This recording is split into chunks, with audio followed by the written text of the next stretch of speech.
them in. This is almost sports or not quite sports. My name's Josh. This is Matt. Hey, everybody. And we are quarantined, and we're giving out quarantine content, is what we're calling it. And so, just to tell us a little bit about yourself, Matt, we live in Nashville, Tennessee, or around Nashville, Tennessee. We're both avid sports enthusiasts, and we're married, and we have families. And obviously, looking at our backgrounds, our wives decorated our houses, which we're grateful for, I guess. Yeah, very thankful for that, Josh. Very well said. It's hard being March right now and not having basketball to watch, first of all. The Yep. Masters to think about and get excited about. And also, you and I both are big soccer fans as well. So with Nashville getting its MLS team, kind of had to put pause after one home game. So I don't know about you. I've had a few dreams about sports that I was in a stadium, and That's I'm funny. hoping in some small way that this conversation can fill that void. But yeah, it's been a tough time, tough Oh few man, weeks. I've got Nashville FC stuff. Like just like it, like I have theories. Like it might not come back. Like they might just pick up and move.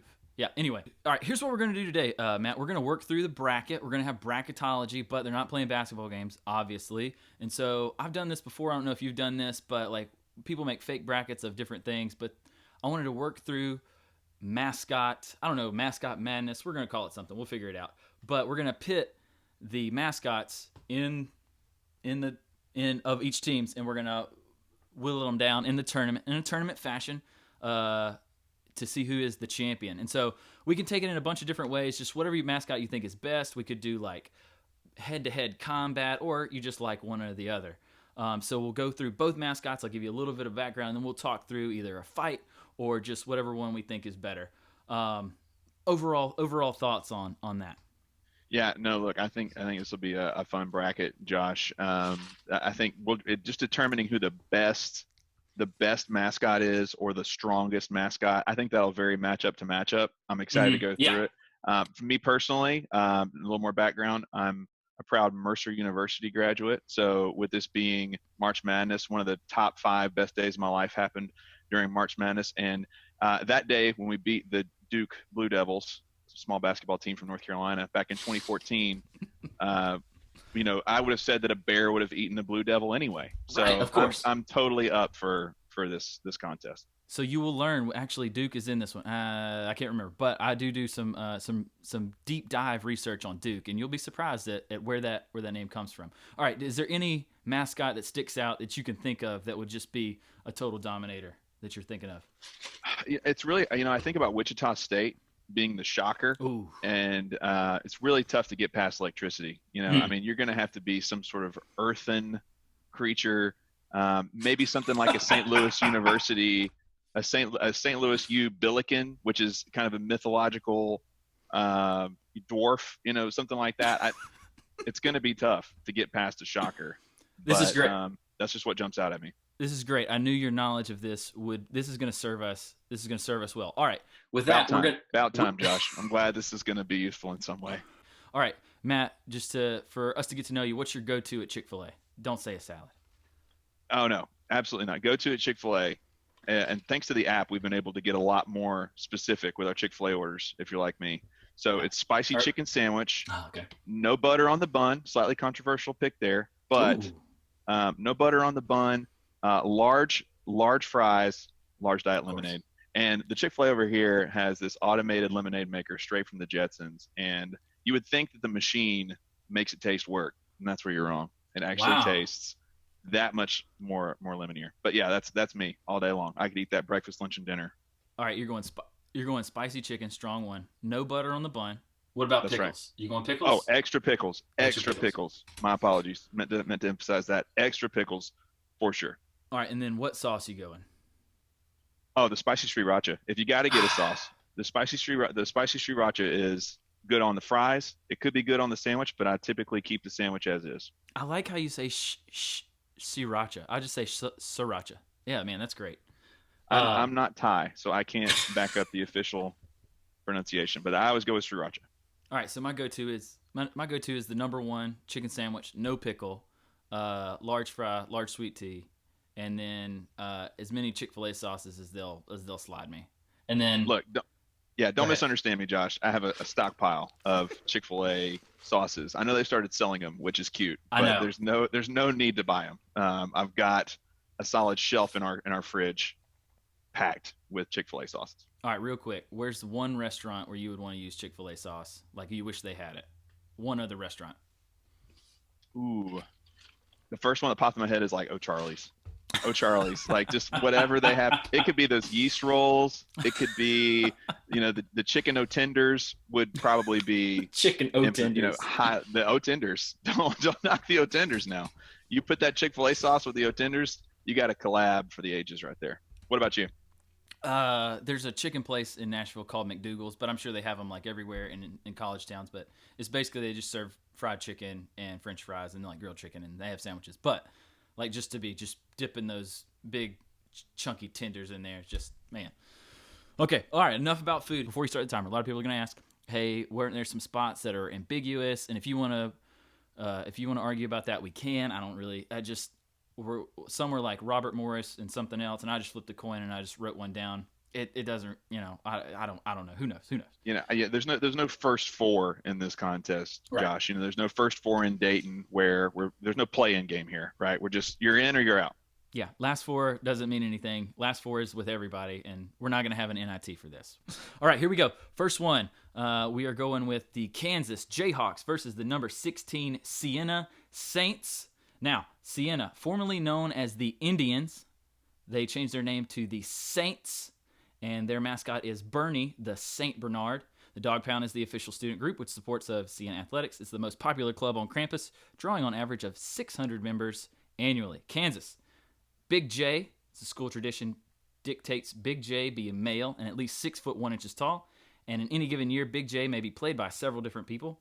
Baby J, an alternative to Big J, wears the number 1.5. I mean, when you first said Saints, I was thinking more along the lines of some of the Big East schools, a lot of the Catholic contingent that makes up the current Big East. Right. So I was picturing more of like a Holy Cross style shield. But then you reminded me about the Saint Bernard aspect of the mascot. Right. And look, Kansas, the basketball powerhouse that they are, you know they're going to be picky with who they pick to be this mascot. The 6'1" male aspect of it, that's a little weak to me. It's 2020, Josh. We got to think about the future of mascots and where they're headed. And for now, if we're talking about on the basketball court, it's Jayhawks. Okay. One But over we're the not. 16 all day, but we're not, right? And so, man, we were out at the park today, and I saw a Saint Bernard, and that dog was awesome. Are they So huge? They're so huge. it's a small horse, basically, Josh. It's tough to go. It's tough to look past the Saints in this one. That's where my head goes initially. I mean, look, bird versus dog. I don't want to make it too straightforward, but that's where I'm going right now. What are your initial thoughts? I agree completely. We're going to go ahead and call this one like it is. The Saint Bernard is going to just chomp the Jayhawks, and the Saints are moving on. Now, I think this is going to be a debate that comes up in a couple of our other matchups. By the way, we're right at about halfway through our 3-minute timer, and I'm with you. I think this one's pretty cut and dry. But you're going to get into a power versus speed matchup in a few of these, right? Definitely. So you've got the power of the Saint Bernard, not necessarily the fastest dog, in its class, right? I've watched the Westminster Dog Show a few times. There's definite weaknesses, yeah. There are weaknesses. Yeah. But look, if you're coming at me with what was his name, Lil J, Little J coming up against Bernie and the Dog Pound, which I know we're not talking about student sections here, but that's pretty strong. Yeah. So yeah, I'm going Siena. A big upset right here. Siena's moving on to the round of 32. Speaking of, we're going to go in our second one. Actually, the Houston Cougars, number 8, versus the 9 seed, the Marquette. Do you know what Marquette's mascot is? Oh, Josh, I should know this. Come on, Marquette. I don't. It's slipping my mind. It's the Marquette Golden Eagles. All right. Thank you. Gosh, I'm ashamed. My apologies. All right, Houston. In 1920, a Houston football coach from Washington State, where they also the Cougars, came to be the coach at Houston. Because of his fondness for the animal, he decided it would be the name of his team. And up until 1989, they had a live cougar mascot. And then it used to live on campus, and now they've got a partnership with the Houston Zoo, and it lives there. And they also have a costumed version. And its name is, do you know its name? I don't. Shasta, because it sounds like she has to, as in Shasta have a cave, Shasta have a keeper, Shasta have a winning ball club, Shasta have the best. I don't get it. But in the naming of that mascot, the runner up was Ragwark, which is cougar spelled backwards. So its name is Shasta, and yeah, Marquette, the Golden Eagle. Hey, check this out.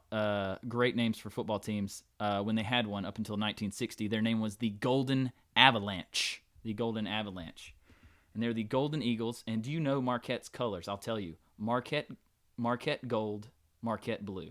You can't do that. I mean, you can't name a color after yourself, but I think I'd rather name a color after myself than name my mascot what the animal is spelled backwards, ragwark or whatever it was. So Yeah. I give Marquette some kudos for, going into the Pantones to come up with their own colors. But beyond that, yeah, that's a little strange. All right, I'm jumping right in. I saw the Rescuers Down Under not too long ago with my kids, and one of very relevant. Yes, one of the main animal in that is a golden eagle that is huge, and it's got some name, and I forgot it. And that's all I can think about is a giant golden eagle, and he's just gonna swoop down and just scoop them up, and it's gonna be over.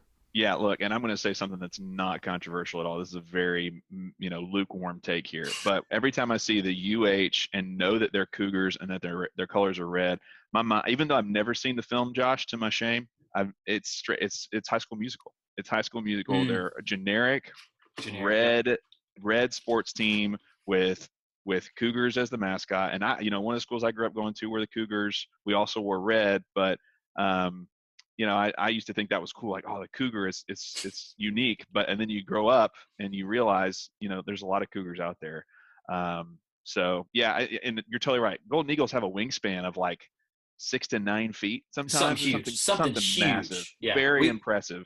Going back to our previous matchup, I'm thinking St. Bernard versus Golden Eagle in Oh. the next round. That's the Whoa. mouth-watering matchup that I think the fans want to see. Ooh. That's a tease And right there. But you that gotta that wait. We gotta we work our do, way we there. do, we do. And I know you talked about your disdain for cat mascots in general, and I think, man, red cougar mascot. We'll probably get a lot of hate in the comments for this one from diehard Houston fans. I know a couple of them, but in this mascot battle, it's Marquette Golden Eagles all day long.